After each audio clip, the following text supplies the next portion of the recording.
তবে তার আগে আপনাদের কাছে অনুরোধ করেছিলাম, আমরা কি সবাই স্বেচ্ছাসেবক হতে রাজি আছি কিনা? আমরা কি আয়োজক কিনা? আজকের কোন আয়োজক নাই, আজকের আয়োজক বাংলাদেশ, আজকের আয়োজক ফিলিস্তিনকে ভালোবাসে তারা সবাই, ঠিক না? আজকের আয়োজক আমরা সবাই, ঠিক না? এর আগে আয়োজক হয়েছে আর আপনারা মেহমান হয়ে আসছে। আজকে কোনো মেহমান নাই, আজকে গাজাবাসীর শোকে, ফিলিস্তিনের শোকে আমরা সবাই আয়োজক, ঠিক না? যারা বলছেন ঠিক, আপনারা বসেন একটু রিল্যাক্স, একটু বসেন। এবার আমরা স্লোগান দেব, তারপরে বাকিদের বসার ব্যবস্থা করি। স্লোগান দিতে রেডি সবাই? রেডি?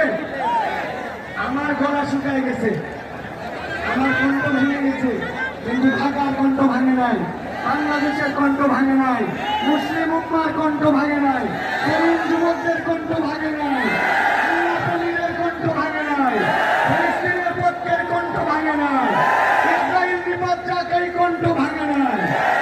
তাহলে আমরা একটা স্লোগান দেই, লিল্লাহে তাকবীর,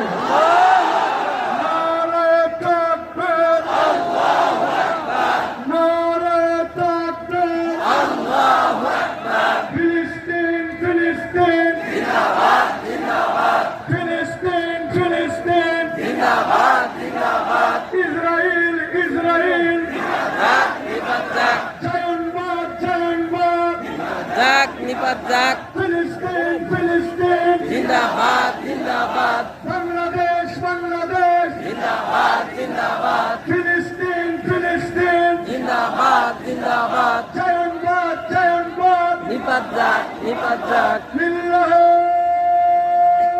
তাকবীর। আমরা সবাই মনে রাখি, আজকের মার্চ ফর গাজা 3টা থেকে 4টা পুরা ঢাকা, পুরা দেশ একযোগে অনুষ্ঠিত হবে।